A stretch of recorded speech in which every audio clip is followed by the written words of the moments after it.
Bisakah luka yang teramat dalam ini nanti akan sembuh? Bisakah kekecewaan, bahkan keputusasaan yang mengiris-iris hati berpuluh-puluh juta saudara kita ini pada akhirnya nanti akan kikis? Adakah kemungkinan kita akan bisa merangkak naik ke bumi dari jurang yang teramat curam dan dalam? Akankah api akan berkobar-kobar lagi? Apakah asap akan membubung lagi dan memenuhi angkasa tanah air? Akankah kita semua akan bertabrakan lagi satu sama lain, jarah menjarah satu sama lain dengan pengorbanan yang tidak akan terkirakan? Adakah kemungkinan kita tahu apa yang sebenarnya sedang kita jalani?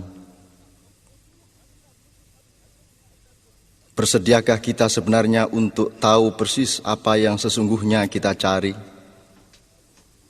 Cakrawala yang manakah yang menjadi tujuan sebenarnya dari langkah-langkah kita?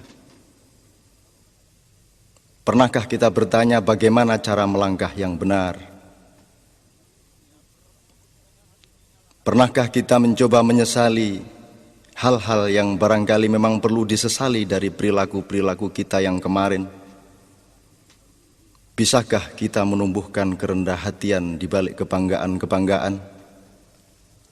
Masih tersediakah ruang di dalam dada kita dan akal kepala kita untuk sesekali berkata kepada diri sendiri bahwa yang bersalah bukan hanya mereka, bahwa yang melakukan dosa bukan hanya ia, tetapi juga kita?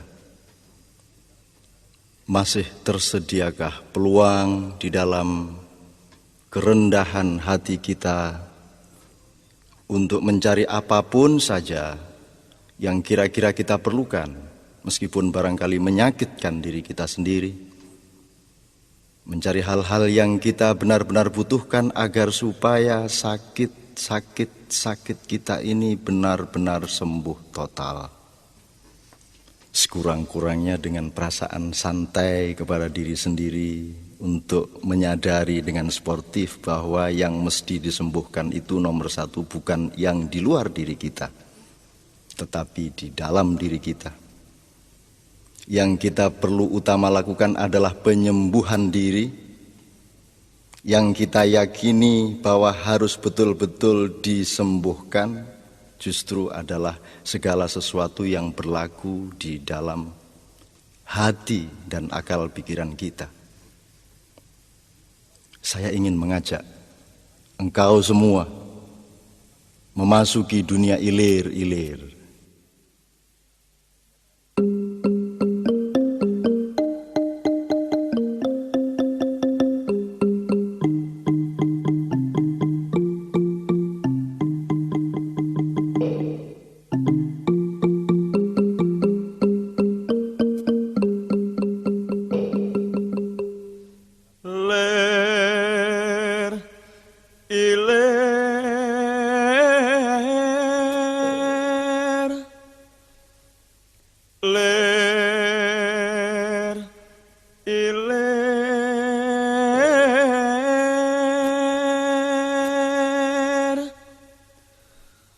Tandure wosumiler ta ijo royo-royo tak senggot manten anyar. Kanjeng Sunan Ampel seakan-akan baru hari ini bertutur kepada kita, tentang segala sesuatu yang kita mengalaminya sendiri, namun tidak kunjung sanggup kita mengerti. Sejak 5 abad silam syair itu ia telah lantunkan dan tidak ada jaminan bahwa sekarang kita sudah faham. Padahal kata-kata beliau itu mengeja kehidupan kita ini sendiri. Alfa, beta, alif, ba, ta, kebingungan sejarah kita dari hari ke hari. Sejarah tentang sebuah negeri yang puncak kerusakannya terletak pada ketidaksanggupan para penghuninya untuk mengakui betapa kerusakan itu sudah sedemikian tidak terperi. Menggeliatlah dari matimu, tutur sang Sunan. Siumanlah dari pingsan berpuluh-puluh tahun, bangkitlah dari nyenyak tidur panjangmu, sungguh negeri ini adalah penggalan surga. Surga seakan-akan pernah bocor dan mencipratkan kekayaan dan keindahannya, dan cipratan keindahannya itu bernama Indonesia Raya. Kau bisa tanam benih kesejahteraan apa saja di atas kesuburan tanahnya yang tidak terkirakan. Tidak mungkin kau temukan makhluk Tuhanmu kelaparan di tengah hijau bumi kepulauan yang bergandeng-gandeng mesra ini. Bahkan bisa engkau selenggarakan dan rayakan pengantin-pengantin pembangunan lebih dari yang bisa dicapai oleh negeri-negeri lain yang manapun. Tapi kita memang telah tidak mensyukuri rahmat sepenggal surga ini. Kita telah memboroskan anugerah Tuhan ini melalui cocok tanam ketidakadilan dan panen-panen keragusan. Cah angon, cah angon,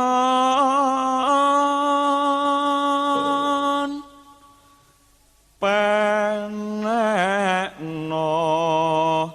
blimbing kuwi lunyu nyupenekno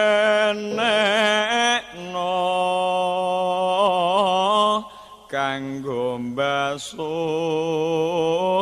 dodot ira.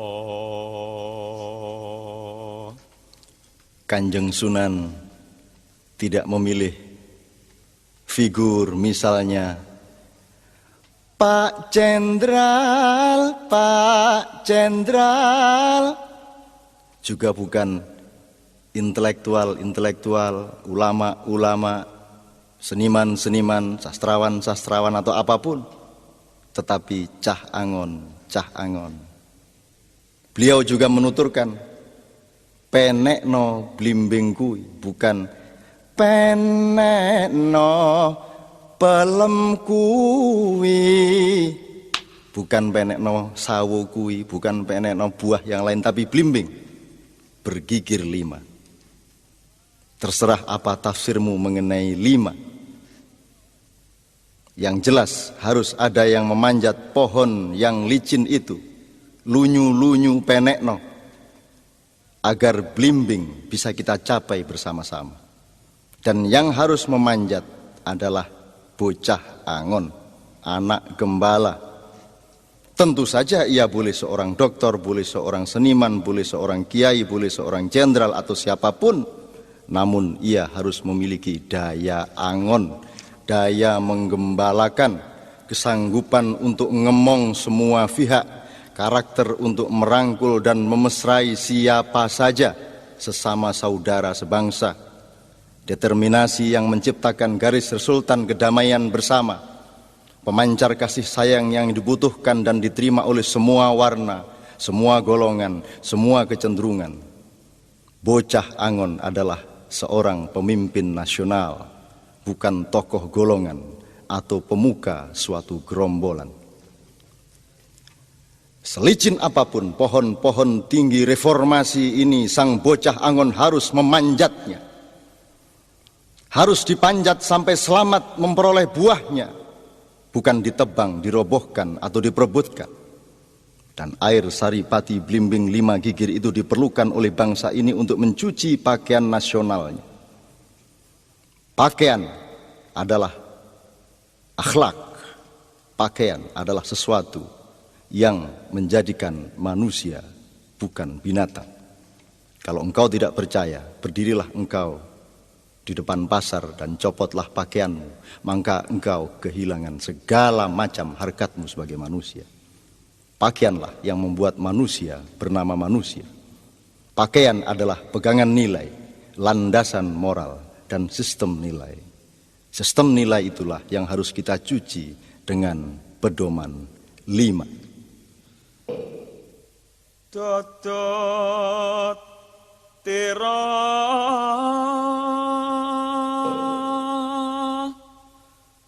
dodot ira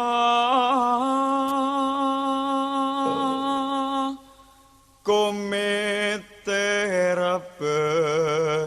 daging pinggir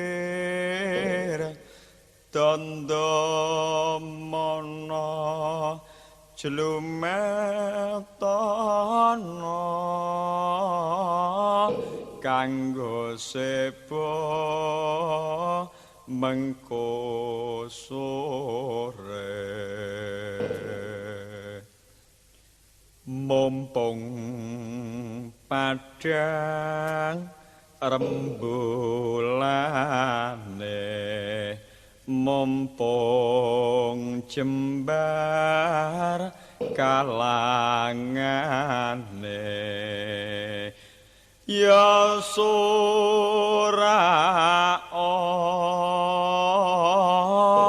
sura